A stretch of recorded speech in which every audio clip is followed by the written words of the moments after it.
অন্য কেউ Razia কেন Vida. আমাদের অপছন্দ করছে সেটার কারণ সবসময় বুঝতে পারা যায় না। তবে অনেক ক্ষেত্রেই শুধুমাত্র আপনার যোগ্যতাই অন্যের অস্বস্তি বা অপছন্দের কারণ হতে পারে। কখনো কখনো অবাক হয়ে খেয়াল করবেন যে অনেকেই আপনাকে পছন্দ করছে না এবং কেন তারা আপনাকে পছন্দ করছে না সেটা আপনি নিজেও বুঝতে পারছেন না। কখনো বা খুব হতাশ হয়ে খেয়াল করলে দেখবেন যে তাদের অনেকেই আপনার সাথে শত্রুর মতো আচরণ করছে, অথচ আপনি তাদেরকে কোনোভাবেই কোনো ক্ষতি করেননি কখনো, বা তাদেরকে কখনো শত্রুও ভাবেননি। কিন্তু এ ধরনের পরিস্থিতি অনেক কারণেই হতে পারে। এখন আমি কিছু কারণ তুলে ধরবার চেষ্টা করছি আপনাদের কাছে। নাম্বার 1 হলো, আপনি তাদের চেয়ে বেশি মেধাবী বা সাকসেসফুল হলে তারা আপনাকে দেখতে পারবে না বা সহ্য করতে পারবে না বা পছন্দ করবে না।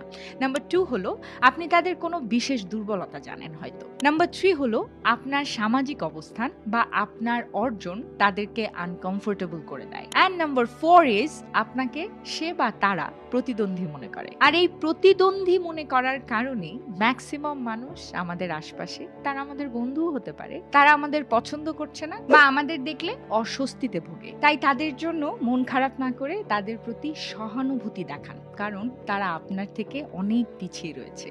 তাই তারা আপনাকে অপছন্দ করছে এবং আপনাকে দেখলেই তাদের অস্বস্তি হয়। আর আপনার আশেপাশে যদি এরকম কোনো মানুষ আছে বলে আপনার মনে হয়, তাই এক্ষুনি এই রিলটি আপনার প্রোফাইলে শেয়ার করুন আর তাদের বুঝতে সাহায্য করুন।